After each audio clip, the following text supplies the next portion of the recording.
నమస్తే, welcome to Bharati news. నేను సంజన. ముందుగా headlines.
Nizamabad rural MLA doctor Rekulapalli Bhupathi Reddy ఇంట పెళ్లి వేడుకలు అంగరంగ వైభవంగా జరిగాయి. ఎమ్మెల్యే కుమారుడు స్నేహిత్ రిక్వితల వివాహానికి సీఎం రేవంత్ రెడ్డితో పాటు పలువురు ప్రముఖులు హాజరై నూతన వధూవరులను ఆశీర్వదించారు.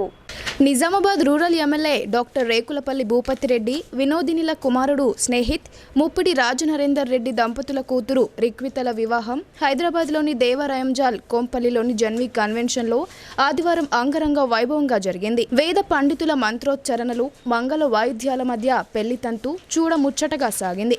ఈ పెళ్లికి తెలంగాణ రాష్ట్ర ముఖ్యమంత్రి రేవంత్ రెడ్డి, స్పీకర్ ప్రసాద్, కాంగ్రెస్ సీనియర్ నాయకులు Kanduru Jana Reddy, Bodhan MLA Proddaturu Sudarshan Reddy, Chennuru MLA Vivek, Yellareddy MLA Madan Mohan రావుతో పాటు మాజీ మంత్రి మండవ వెంకటేశ్వరరావు, మాజీ ఎమ్మెల్సీలు అరికెల నర్సారెడ్డి, ఆకుల లలిత, నిజామాబాద్ జిల్లాకు చెందిన కాంగ్రెస్ నాయకులతో పాటు వివిధ పార్టీల నాయకులు, వైద్యులు, ప్రముఖులు, వ్యాపారవేత్తలు, వివిధ గ్రామాల ప్రజలు అధిక సంఖ్యలో పాల్గొని నూతన వధూవరులను ఆశీర్వదించి డాక్టర్ భూపతిరెడ్డికి శుభాకాంక్షలు తెలిపారు.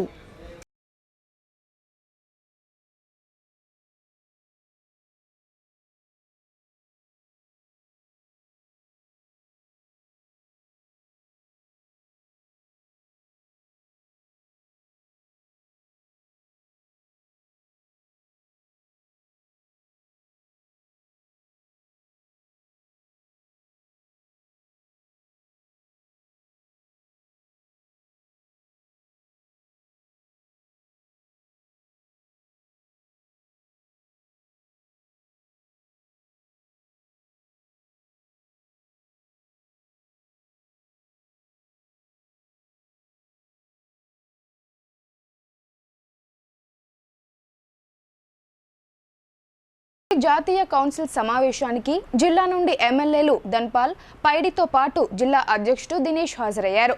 ఆపరేషన్ 370ని లక్ష్యంగా పెట్టుకొని పార్లమెంట్ ఎన్నికల్లో సత్తా చాటాలని భాజపా అగ్రనేతలు సూచించినట్లు ధన్పాల్ తెలిపారు. దేశ రాజధాని ఢిల్లీలో జరుగుతున్న బీజేపీ జాతీయ కౌన్సిల్ సమావేశానికి రెండో రోజు జాతీయ అధ్యక్షుడు జేపీ నడ్డా, ప్రధాని నరేంద్ర మోడీ, కేంద్ర హోంమంత్రి అమిత్ షా అతిథులుగా హాజరయ్యారు. రాబోయే పార్లమెంట్ ఎన్నికల్లో అనుసరించాల్సిన వ్యూహాలపై చర్చించారు. అనంతరం అగ్రనేతలు మాట్లాడుతూ 370 నంబర్ కాదని సెంటిమెంట్ అని అన్నారు. శ్యామప్రసాద్ ముఖర్జీకి నివాళులుగా 370 సాధించాలని, ఆర్టికల్ 370 రద్దు కోసం శ్యామప్రసాద్ ముఖర్జీ జీవితాన్ని త్యాగం చేశారని, 370 సీట్లు సాధించి ఆయనకు నివాళులు అర్పిద్దామని పిలుపునిచ్చారు. వచ్చే 100 రోజులు పోలింగ్ బూత్లపై కార్యకర్తలు దృష్టి పెట్టాలని, ప్రతి బూత్ నుండి గతంలో కంటే 370 ఓట్లు ఎక్కువ వచ్చేలా పనిచేయాలని జాతీయ సమావేశంలో పార్టీ శ్రేణులకు ప్రధాని మోడీ సూచించినట్లు అర్బన్ ఎమ్మెల్యే ధన్పాల్ సూర్యనారాయణ గుప్తా తెలిపారు. మోడీ సర్కార్ హ్యాట్రిక్ సాధించడం పక్కా అని జేపీ నడ్డా ధీమా వ్యక్తం చేశారని అన్నారు. ఈ సమావేశంలో పార్లమెంట్ కన్వీనర్ డిచ్పల్లి ఎంపీపీ గద్దె భూమన్న పాల్గొన్నారు.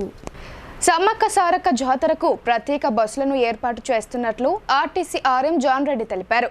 బస్సుల సంఖ్య తగ్గడంతో ఇతర రూట్లలో ప్రయాణికులకు ఇబ్బంది కలుగుతుందని ఆర్టీసీకి సహకరించాలని ఆయన కోరారు. నగరంలోని ఆర్టీసీ బస్టాండ్ ప్రాంగణంలో గల రీజనల్ మేనేజర్ కార్యాలయంలో ఆర్ఎం జాన్ రెడ్డి మీడియా సమావేశం ఏర్పాటు చేశారు. ఈ సమావేశంలో ఆయన మాట్లాడుతూ సమ్మక్క సారక్క జాతర కుంభమేళగా పేరుగాంచిందని అన్నారు. వేల సంఖ్యలో భక్తులు ఈ జాతరకు వెళ్లి వస్తారని, ఇందుకోసం ప్రత్యేక ఏర్పాట్లు చేస్తున్నట్లు తెలిపారు. ఈ నెల 19వ తేదీ నుండి 25వ తేదీ వరకు అన్ని డిపోల నుండి ప్రత్యేక బస్సులను సమ్మక్క సారలమ్మ జాతరకు నడపనున్నట్లు ఆయన తెలిపారు. ఈ జాతరకు బస్సులను కేటాయించడంతో ఇతర రూట్లలో ప్రయాణికులకు అసౌకర్యం కలుగుతుందని ప్రయాణికులు గమనించి సహకరించాలని ఆయన కోరారు. కామారెడ్డి జిల్లాలో కిడ్నాప్ సంఘటన కలకలం రేపింది. బాలుడిని అపహరించేందుకు విఫలయత్నం చేసిన ఓ మహిళను పట్టుకున్న స్థానికులు పోలీసులకు అప్పగించారు. కామారెడ్డి జిల్లాలోని బాన్స్వాడ పట్టణంలో గల ఎర్రమన్నుకుచ్చ కాలనీలో కుల్దీప్ సింగ్ అనే బాలుడు కిడ్నాప్ సంఘటన కలకలం రేపింది. ఆటోలో వచ్చిన ఓ గుర్తు తెలియని మహిళ ఆ బాలునికి 40 రూపాయలు ఇచ్చి చేతు పట్టుకుని లాక్కెళ్లే ప్రయత్నం చేసింది. దీంతో ఆ బాలుడు ఒక్కసారిగా కేకలు వేస్తూ ఆమె చేతులు విడిపించుకుని తప్పించుకున్నాడు. అరుపులు విన్న స్థానికులు ఆ మహిళను వెంబడించి పట్టుకుని చితకబాదారు. అనంతరం పోలీసులకు అప్పగించగా విచారణ జరుపుతున్నారు. గుంజుకోపోతే ఇంటి కాడికి వచ్చేసిన ఇంకా మళ్ళీ బట్టి గుంజుకోపోతుంది. గుంజుకోగానే నాకు చూస్తే చేతి బట్టి గుంజుకొని పోతుంది. పొలంలో గుంజుకుపోయినాక చెప్తే ఊర్లో 10 ఊర్ల పేరు చెప్తుంది. బోసాయిలు ఏమేమో నాందడు ఏమేమో పేర్లు చెప్తుంది. చెప్పుకుంటూ అటు పోయి చేతి బట్టి గుంజుతుంది. చేతి పట్టి చేతి బట్టి గుంజుకుంటున్నా చేతి బట్టి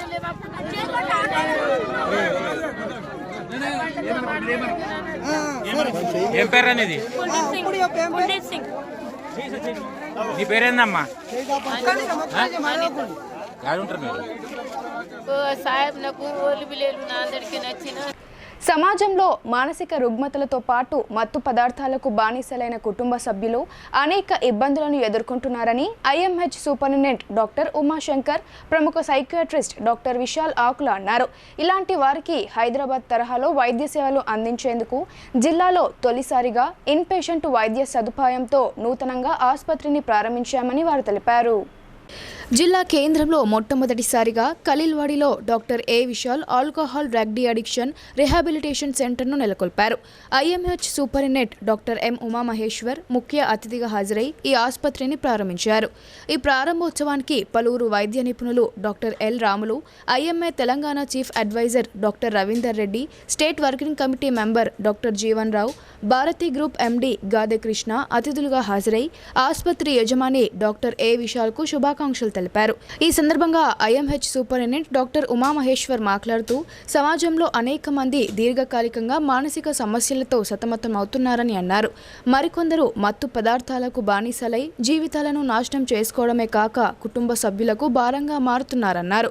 వారికి ఆధునిక చికిత్సను అందించి మంచి ప్రవర్తన కలిగిన పౌరులుగా మార్చడానికి వసతి సౌకర్యం కల్పిస్తూ ఈ ఆసుపత్రిని ప్రారంభించడం అభినందనీయమని అన్నారు. అనంతరం డాక్టర్ విశాల్ ఆకుల మాట్లాడుతూ కౌన్సిలింగ్తో పాటు జీవనశైలి మెరుగుపరుచుకోవడానికి యోగా, ధ్యానంతో మానసిక స్వాంతన కల్పించి జనజీవన స్రవంతిలో కలిసే విధంగా మార్చేందుకు ఈ ఆసుపత్రి నెలకొల్పబడిందని తెలిపారు. ఎలాంటి వ్యసనాలకు బానిసలు కాకుండా తమ కాళ్ళ మీద తాము నిలబడి తమ కుటుంబాలను సంతోషంగా తీర్చిదిద్దుకునే అవకాశం రిహాబిలిటేషన్ ద్వారానే సాధ్యమని ఆయన వివరించారు. ఈ ప్రారంభోత్సవ కార్యక్రమంలో పలువురు వైద్య నిపుణులు, వక్తలు పాల్గొన్నారు. Alcohol de addiction and rehabilitation సెంటర్ని ప్రారంభించడం జరిగింది. సో ఈ సెంటర్ ముఖ్య ఉద్దేశం ఏంటంటే మనకు రీహాబిలిటేషన్, చాలామంది తెలియని విషయం ఏంటంటే రీహాబిలిటేషన్ పునరావాసం అంటాం. అయితే ఇప్పుడు మనం ట్రీట్మెంట్స్ అనేది చేస్తుంటాం. ముఖ్యంగా దీర్ఘకాలిక సమస్యలకు, ఇప్పుడు మానసిక వ్యాధులు ఉంటాయి, ఎందుకంటే మత్తు పదార్థాలు ఉంటాయి. వీటికి ఏంటంటే ట్రీట్మెంట్ చేయడం అనేది ఇంపార్టెంట్ కాదు, వాళ్ళని మళ్ళీ పునరావాసం చేయడం కూడా ఇంపార్టెంట్. ఉదాహరణకు ఇప్పుడు ఒక మత్తు పదార్థాలు తీసుకున్న వ్యక్తి ఆల్కహాల్ కానీ, సిగరెట్ కానీ, గంజాయి కానీ, కొకైన్ లేకపోతే ప్రమాదకరమైన మత్తు పదార్థాలు తీసుకున్నప్పుడు వాళ్ళ జీవితం అనేది చాలా దయనీయంగా మారిపోతుంది. వాళ్ళు అంటే ఎక్కడికి వెళ్ళాలో తెలియదు. సో కాబట్టి ఫస్ట్ డ్రగ్స్ మానేయాలన్నా, ఆల్కహాల్ మానేయాలన్నా, మత్తు పదార్థాలు మానేయాలన్నా దానికి సైకాట్రిస్ట్ని కన్సల్ట్ కావడం అనేది చాలా అవసరం. నేటి సమాజంలో చాలామందికి అవేర్నెస్ వస్తుంది, చాలామందిలో ఈ డీఅడిక్షన్ ట్రీట్మెంట్ తీసుకుంటున్నారు. సో ఇందులో ముఖ్యంగా డీఅడిక్షన్లో ఒక ట్రీట్మెంట్ అయితే రీహాబిలిటేషన్ ప్రక్రియ అనేది చాలా ఇంపార్టెంట్.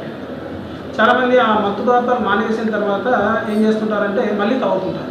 కానీ ఇక్కడ మా రీహాబిలిటేషన్లో ప్రత్యేకత ఏంటంటే ముఖ్యంగా నగరంలో నడిబొడ్డు మన ఖలీల్వాడిలో ఏర్పాటు చేయడం, 24 గంటల ఎమర్జెన్సీ ఐసీయూ ఫెసిలిటీస్తో, అంటే ఇంటెన్సివ్ కేర్ యూనిట్ ఫెసిలిటీస్తో ఎలాంటి డ్రగ్ విడ్రావల్ సింటమ్స్ అయినా ముఖ్యంగా ఎమర్జెన్సీ కండిషన్లు తీసుకొచ్చినా కానీ వాళ్ళకి ఐసీయూ ఫెసిలిటీస్ అవైలబుల్ ఉంది. 24 గంటల క్రిటికల్ కేర్ వైద్యం ముఖ్యంగా అనస్థీషియా, జనరల్ ఫిజిషియన్ మరియు కొన్నిసార్లు ఆల్కహాల్ కానీ మత్తు పదార్థాలు తీసుకున్న వాళ్ళు కాలేయం కానీ జీర్ణాశయం కానీ గ్యాస్ట్రోఎంట్రాలజీ సర్వీసెస్ మరియు కార్డియాలజీ సర్వీసెస్ కూడా ఏర్పాటు చేయడం జరిగింది. సో అంతేకాకుండా వీళ్ళకి ఏంటంటే ఈ చికిత్సతో పాటు ముఖ్యంగా వీళ్ళ కౌన్సిలింగ్ ఇంపార్టెంట్. సైకాలజిస్టులు, తర్వాత బిహేవియరల్ థెరపిస్టులు, అంతేకాక వ్యక్తిత్వ వికాస నిపుణులు మరియు యోగా శిక్షకులు వీళ్ళు కూడా ఇందులో అందుబాటులో ఉంటారు. దానివల్ల ఏమవుతుందంటే వీళ్ళకు ట్రీట్మెంట్తో పాటు ఒక రిలాక్సేషన్ ట్రీట్మెంట్ అనేది ఏర్పాటు చేస్తారు. అంతేకాకుండా వీళ్ళకు ఇక్కడ స్పోర్ట్స్ కూడా ఇంపార్టెంట్. ఎందుకంటే ఇందులో వాళ్ళకి ఇండోర్ గేమ్స్ ముఖ్యంగా వాళ్ళకి ఆడుకోవడానికి ఈ చెస్ కానీ, క్యారమ్ కానీ, తర్వాత చిన్న చిన్న పజిల్స్ కానీ, వాళ్ళ మెదడుకు మేతలాగా వాళ్ళకి ఏంటంటే కొన్ని పదకేలు కానీ అలాంటి కొంచెం ట్రైనింగ్ ఇవ్వడం జరుగుతుంది.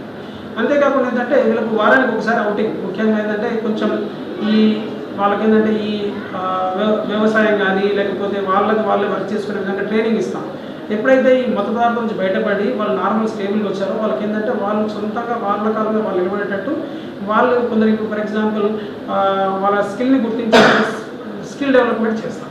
ఆ స్కిల్ డెవలప్మెంట్ చేయడం ద్వారా ఏంటంటే ఈ మా దగ్గర ఉండడం ట్రీట్మెంట్తో పాటు ఈ జీవనశైలిని చేంజ్ చేయడము, యోగా, రిలాక్సేషన్, మెడిటేషన్, స్పోర్ట్స్తో పాటు వాళ్ళు మళ్ళీ బయటకు వెళ్ళిన తర్వాత వాళ్ళు తాను వర్క్ చేసే విధంగా ట్రైన్ చేస్తాం. వర్క్ చేసిన తర్వాత వీళ్ళకి ఏంటంటే కెరీర్ గైడెన్స్ కూడా ఉంటుంది. కెరీర్ గైడెన్స్ అంటే వాళ్ళకి ఏంటంటే ఇప్పుడు ఫర్ ఎగ్జాంపుల్ ఒక ఐటీ స్టూడెంట్ ఉన్నాడు, ఐటీ జాబ్ కోల్పోయిన వ్యక్తి ఉంటాడు, మళ్ళీ వాళ్ళ కింద ఇంకో కంపెనీలో జాబ్ క్రియేట్ చేసే విధంగా మేము వాళ్ళతో కమ్యూనికేట్ చేసి వీళ్ళ టాలెంట్ని గుర్తించి ఇస్తాం. ఒకవేళ ఫర్ ఎగ్జాంపుల్ ఒక ఫోటోగ్రఫీ ఉందనుకోండి, వాళ్ళ ఫోటోగ్రఫీలో వాళ్ళ టాలెంట్ని గుర్తించి ట్రైన్ చేసి మళ్ళీ వాళ్ళని రీహాబ్ చేసి వాళ్ళకు జాబ్ ఏర్పాటు చేయడం. తర్వాత ఒకవేళ ఒక లేబర్ ఉన్నాడు అనుకోండి, ఒక కార్పెంటర్ ఉన్నాడు అనుకోండి, ఆయన స్కిల్ని గుర్తించి మళ్ళీ వాళ్ళకు ఉపాధి కల్పించడం అనేది చేస్తాం. సో ఇలా చేయడం ద్వారా ఏమవుతుందంటే వాళ్ళు ఈ మత్తు పదార్థం నుంచి బయటపడగలుగుతారు, తర్వాత మళ్ళీ జాబ్లో జాయిన్ అవుతారు, వాళ్ళ కుటుంబానికి అండగా ఉంటారు, వాళ్ళ కుటుంబానికి పోషణగా ఉంటారు. సో కాబట్టి ఇది ప్లాన్ చేస్తున్నాము. తర్వాత అంతేకాకుండా ఈ మత్తు పదార్థాలకనే కాకుండా కొన్ని దీర్ఘకాలిక వ్యాధులు ఉంటాయి. స్కిజోఫ్రీనియా కానీ, బైపోలార్ డిజార్డర్ కానీ, పర్సనాలిటీ డిజార్డర్ కానీ, డిప్రెషన్ కానీ, ఆత్మహత్య ఆలోచనలు ఇట్లాంటి ఉన్న వాళ్ళకి కూడా మనం ఏంటంటే ఇక్కడ వాళ్ళ ఇంట్లో ఉంచుకోవడానికి చాలా మంది ఇబ్బంది పడుతుంటారు మానసిక రోగులు. ఇక్కడ ఏంటంటే గో పోషకుల తీరు అపహాస్యమవుతోంది. ఆవులు, లేగదూడల సంరక్షణ గాలికి వదిలేసి కేవలం పాలిచ్చే యంత్రాలుగా భావిస్తున్నారు. ఫలితంగా మూగ జీవాలు రోడ్డున పడుతున్నాయి. హిందువులు గోమాతను దైవ స్వరూపంగా భావిస్తూ పూజలు నిర్వహిస్తుంటారు. ఇళ్ల ముందుకు వచ్చే ఆవులకు ఆహారం పెడుతూ పూజలు చేస్తుంటారు. అయితే ఇటీవలే కొంతకాలంగా నగరంలో ఎక్కడ చూసినా ఆవులు, లేగదూడలు దర్శనమిస్తున్నాయి. ప్రధాన రోడ్లపై గుంపులుగా గుమిగూడుతున్నాయి. అనేక కాలనీల్లో నివాస గృహాల వద్ద ఆహారం కోసం నిరీక్షిస్తున్నాయి. గోపోషకులు వాటి సంరక్షణపై దృష్టి పెట్టకుండా నిర్లక్ష్యం వహించడంతోనే ఈ సమస్య తలెత్తుతోంది. సమయానికి ఇంటికి వెళ్తున్న ఆ మూగ జీవాల నుండి పాలు పితుకుతున్న గోపోషకులు ఆ తర్వాత వాటిని బయటకు పంపించేస్తున్నారు. ఇంటి వద్ద కనీసం వాటికి పశుగ్రాసం పెట్టకపోవడంతో ప్రధాన రోడ్లు, గల్లీలు వాటికి ఆవాసంగా మారుతున్నాయి. అనేక సందర్భాల్లో పశుగ్రాసం లభించక చెత్త కుప్పల వద్ద ప్లాస్టిక్ కవర్లలో వేసిన ఆహారాన్ని తింటూ వ్యాధుల బారిన పడుతున్నాయి. ఆవులు, లేగదూడలు ఆకలి తాళలేక ప్లాస్టిక్ కవర్లను సైతం ఆహారంతో పాటు తినడంతో మృత్యువాత పడుతున్నాయి. అంతేకాక ప్రధాన రోడ్లపై సమూహాలుగా ఏర్పడి సేద తీరుతుండగా ప్రమాదాలు జరుగుతున్నాయి. నగరపాలక సంస్థ అధికారులు ఈ సమస్యపై దృష్టి పెట్టి గోవులను సురక్షిత ప్రాంతాలకు తరలించాల్సిన అవసరం ఎంతైనా ఉంది. పెరిగిన కరువు భత్యం అమలు చేయకపోవడంతో బీడీ కార్మికులకు తీవ్ర నష్టం వాటిల్లుతుందని ఐఎఫ్టీయూ రాష్ట్ర నాయకుడు వనమాల కృష్ణ ఆందోళన వ్యక్తం చేశారు. ఈ సమస్యపై ప్రభుత్వం తక్షణమే స్పందించాలని, లేదంటే పోరాటాన్ని ఉధృతం చేస్తామని హెచ్చరించారు. నగరంలోని కోటగల్లీలో గల శ్రామిక భవన్లో తెలంగాణ ప్రగతిశీల బీడీ వర్కర్స్ యూనియన్ ఐఎఫ్టీయూ ఆధ్వర్యంలో మీడియా సమావేశం నిర్వహించారు. ఈ సందర్భంగా తెలంగాణ ప్రగతిశీల బీడీ వర్కర్స్ యూనియన్ రాష్ట్ర అధ్యక్షుడు వనమాల కృష్ణ మాట్లాడుతూ బీడీ పరిశ్రమల్లో పనిచేస్తున్న అన్ని కేటగిరీల కార్మికులకు వినిమయ ధరల సూచి 1696 నుండి 1809 పాయింట్లకు పెరిగిందని తెలిపారు. ఈ పెరిగిన కరువు భత్యం 2024 ఏప్రిల్ 1 నుండి అమలులోకి వస్తుందని చెప్పారు. బీడీలు చుట్టే కార్మికులకు 1000 బీడీలకు కరువు భత్యం ₹11.30 పెరగగా కూలీ ₹245.08 అవుతుందన్నారు. నెలసరి జీతాల ఉద్యోగులైన బీడీ చార్టర్, ఆకు, తంబాకు పంచేవారు, గుమాస్తాలకు, అకౌంటెంట్లకు, బట్టివాలా, చెన్నీవాలా, గంపవాలా, వాచ్మెన్లకు నెలకు ₹339 చొప్పున పెంచి 2024 ఏప్రిల్ 1వ తేదీ నుండి అమలు చేయాలని డిమాండ్ చేశారు. ఈ సమావేశంలో ఆ యూనియన్ రాష్ట్ర ప్రధాన కార్యదర్శి ఎం నరేందర్, జిల్లా అధ్యక్షుడు డి రాజేశ్వర్, జిల్లా ప్రధాన కార్యదర్శి ఎం వెంకన్న, జిల్లా నాయకులు బి లింగం పాల్గొన్నారు. పరిస్థితి ఉంది. ఈ మేరకు ఈరోజు బీడీ యాజమాన్యాల అధ్యక్షుడైనటువంటి ఎస్పీ బీడీ ఫ్యాక్టరీ యజమాని ప్రకాష్ ఉపాధ్యాయకు నోటీస్ ఇవ్వడం జరిగింది. దీన్ని వెంటనే అమలు జరపాలని చెప్పి కోరడం జరిగింది. దీని ప్రకారం పాయింట్కు 10 పైసల చొప్పున, రోజుకు ₹11.30 చొప్పున, అదేవిధంగా నెలసరి జీతాల ఉద్యోగులైనటువంటి మునీము, గంపవాలా, చెన్నివాలా, చాటర్వాలా, ఆకు, పొగాకు పంచేటటువంటి వాళ్లకు నెల ఒక్కంటికి రోజుకు ₹11.30 చొప్పున ₹339 అదనంగా పెరిగింది. అదే రకంగా బీడీ ప్యాకర్ల వివిధ రకాల బీడీ ప్యాకింగ్ నమూనాలు ఏవైతే ఉన్నాయో 25 బీడీల కట్ట ఒక జిల్లి కలిగినటువంటి ప్యాకింగ్కు 65,000కు ₹11.30 చొప్పున లక్షకు ఎంత అనేటటువంటి దాన్ని నిర్ణయించడం జరుగుతుంది. అదే రకంగా 25 బీడీల కట్ట జిల్లి లేబర్కు 55,000కు రోజుకు ₹11.30 చొప్పున లక్ష బీడీకి ఎంత అనేది నిర్ణయించబడుతుంది. అదేవిధంగా 25 బీడీల కట్ట జిల్లి లేబర్ టిక్లీకి లేదా చీరీకి రోజుకు 42,000 బీడీకి. బులెటిన్లో ఇప్పుడు షార్ట్ బ్రేక్ తీసుకుందాం.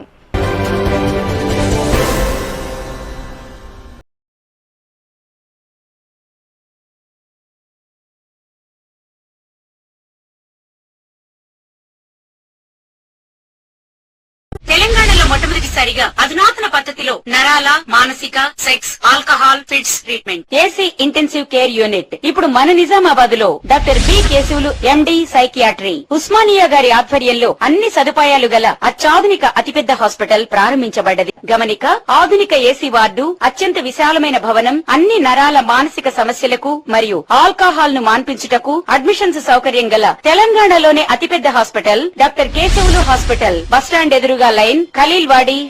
తక్కువ ఖర్చుతో హైదరాబాద్ స్థాయి అత్యాధునిక వైద్య సదుపాయం కావాలనుకుంటున్నారా? అయితే సంప్రదించండి బండారి గ్రూప్, విజయలక్ష్మి హాస్పిటల్, ఖలీల్వాడి, నిజామాబాద్. గర్భం దాల్చకపోవడం, గర్భం నిలవకపోవడం, గర్భాశయం ద్వారం మూసుకుపోవడం, గర్భాశయం నందు గోడలు, అండాశయంలో నీటి బుడగలు మొదలగు వ్యాధులకు డాక్టర్ బండారి సుజాత ఎండి డీజీఓ గారు లాప్రోస్కోపీ ద్వారా ప్రత్యేక చికిత్స చేయబడును. గర్భిణీ స్త్రీలలో ఫిట్స్, అధిక రక్తపోటు, ఆస్తమా, మధుమేహం, ఉమ్మనీరు తక్కువ, ట్యూబ్లో ప్రెగ్నెన్సీ వంటి అధిక ప్రమాదకరమైన కేసులకు చికిత్స చేయబడును. Normal delivery, caesarean section, hysterectomy, tubectomy, laparoscopy, hysteroscopy సౌకర్యం కలదు. పిల్లలు పుట్టకుండా ఆపరేషన్ చేసుకున్న వారికి తిరిగి సంతానం కొరకు సంప్రదించగలరు. అందరికీ అందుబాటులో అన్ని రకాల వైద్య సేవలు కలవు. పరిశుభ్రమైన విశాలమైన గదులు, లిఫ్ట్, అధునాతన ఆపరేషన్ థియేటర్, ల్యాబ్, ఫార్మసీ సౌకర్యం కలదు. ప్రతి శుక్రవారం ఉచితంగా చూడబడును. రాష్ట్ర ప్రభుత్వ ఉద్యోగులకు రీయింబర్స్మెంట్ సౌకర్యం కలదు. సంప్రదించండి doctor Bandari Sujatha, Bandari group, Vijayalakshmi hospital, Rajiv Gandhi auditorium దగ్గర, రెడ్ క్రాస్ బ్లడ్ బ్యాంక్ ఎదురు సందులో, ఖలీల్వాడి.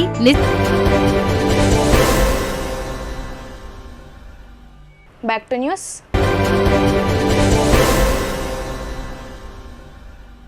అధికారులు పారిశుద్ధ్య వారోత్సవాలను మొక్కుబడిగా నిర్వహించి చేతులు దులుపుకున్నారు. త్రాగునీరు వృధాగా పోతూ ప్రభుత్వ బడి ఆవరణలో దుర్గంధం వెదజల్లుతున్న లైట్ తీసుకున్నారనే విమర్శలు వినిపిస్తున్నాయి. రుద్రూరు మండల కేంద్రంలోని జిల్లా పరిషత్ ఉన్నత పాఠశాలలో గల బోరు నుండి నీరు వృధాగా పోతుంది. బోర్ మోటార్కు ఆనుకుని కరెంటు వైర్ కనెక్షన్ ఉంది. ఈ బోర్ నుండి నీరు వృధాగా పోవడంతో పాఠశాల ఆవరణ బురదమయమై అపరిశుభ్రత నెలకొంది. అయితే ఇటీవల పారిశుద్ధ్య వారోత్సవాలు నిర్వహించిన అధికారులు ఇటువైపు కన్నెత్తి చూడలేదు. విద్యార్థులు త్రాగునీటి కోసం బోరు వద్దకు వచ్చేటప్పుడు ఆ కరెంటు వైరు తగిలి విద్యుత్ షాక్కు గురయ్యే ప్రమాదం ఉంది. నీరు వృధాగా పోతున్న అధికారులు పట్టించుకోకుండా నిర్లక్ష్యం వహిస్తున్నారని స్థానికులు అసంతృప్తి వ్యక్తం చేస్తున్నారు. ఇప్పటికైనా అధికారులు వెంటనే స్పందించి నీటిని వృధాను అరికట్టి విద్యుత్ ప్రమాదం సంభవించకుండా చర్యలు తీసుకోవాలని స్థానికులు కోరుతున్నారు. నగరంలోని ఓ యువకుడు దారుణ హత్యకు గురయ్యాడు. మద్యం సేవించే సమయంలో తలెత్తిన వివాదంలో తోడుగా ఉన్నవారే అతన్ని హత్య చేసి పారిపోయి ఉంటారని పోలీసులు అనుమానిస్తున్నారు. ఈ సంఘటన ఆదివారం ఆలస్యంగా వెలుగు చూసింది. నగరంలోని సీతారాంనగర్ కాలనీకి చెందిన 35 ఏళ్ల వయసు గల శ్రావణ్ కుమార్ నగర శివారులోని నాల్కల్ రోడ్లో గల స్మార్ట్ సిటీ వెంచర్లో దారుణ హత్యకు గురయ్యాడు. శ్రావణ్ కుమార్ను తలపై మోదీ దారుణ హత్యకు పాల్పడ్డారు. ఆగంతకుల దాడిలో ఆయన తల పగిలి తీవ్ర రక్తస్రావమైంది. తలలో రక్తం గడ్డ కట్టడంతో ఆయన అక్కడికక్కడే మృతి చెందాడు. మృతుడు ఖలీల్వాడిలోని ఓ ప్రైవేట్ హాస్పిటల్లో కాంపౌండర్గా పనిచేస్తున్నాడు. శనివారం రాత్రి 9:30 గంటల వరకు ఆయన డ్యూటీలోనే ఉన్నట్లు తెలిసింది. మద్యం సేవించే సమయంలో ఘర్షణ జరిగి ఉంటుందని, గొడవ పెద్దదై చివరకు హత్యకు దారితీసి ఉంటుందనే అనుమానాలు వ్యక్తమవుతున్నాయి. సంఘటన స్థలాన్ని Nizamabad ACP Raja Venkat Reddy, north rural CI Satish, 5వ టౌన్ ఎస్ఐ అప్పారావు పరిశీలించారు. శ్రావణ్ కుమార్తో రాత్రి మద్యం సేవించింది ఎవరనే విషయం తెలియాల్సి ఉందని ఏసీపీ తెలిపారు.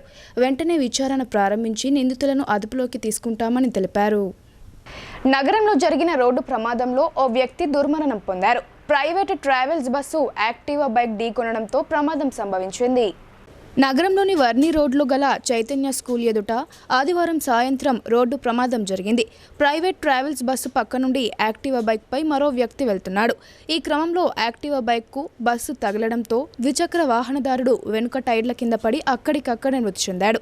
స్థానికులు 108కు సమాచారం ఇవ్వగా హుటాహుటిన సంఘటన స్థలానికి చేరుకున్న 108 సిబ్బంది ఆ వ్యక్తి మృతి చెందినట్లు నిర్ధారణకు వచ్చారు. అయితే మృతుడు జిల్లా వైద్య ఆరోగ్య శాఖ కార్యాలయ ఉద్యోగి కాశ్యారం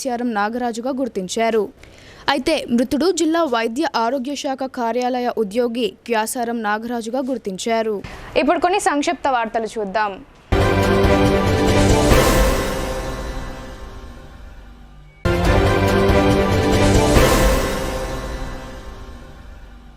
హైదరాబాద్లోని ముఖ్యమంత్రి నివాసంలో సీఎం రేవంత్ రెడ్డిని నిజామాబాద్ జిల్లా కాంగ్రెస్ అధ్యక్షుడు మానాల మోహన్ రెడ్డి, ఎన్ఎస్యుఐ జిల్లా అధ్యక్షుడు వేణురాజుతో కలిసి మర్యాదపూర్వకంగా కలిశారు. జిల్లాలో కాంగ్రెస్ పార్టీ పరిస్థితి గురించి డీసీసీ అధ్యక్షుడు మానాల మోహన్ రెడ్డిని అడిగి తెలుసుకున్నారు.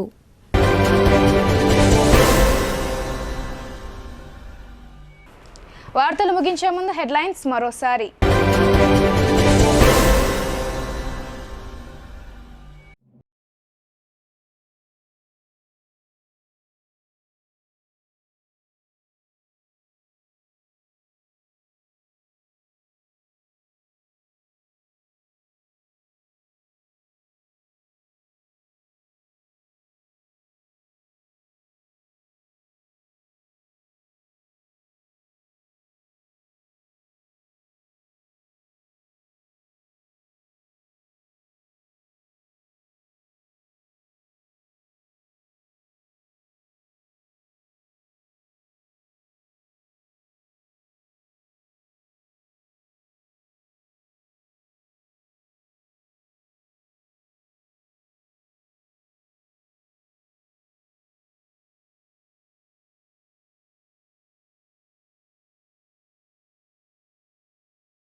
ఇవి బులెటిన్ అప్డేట్స్. తిరిగి ప్రసారమయ్యే వార్తల్లో మళ్ళీ కలుద్దాం. అంతవరకు చూస్తూనే ఉండండి.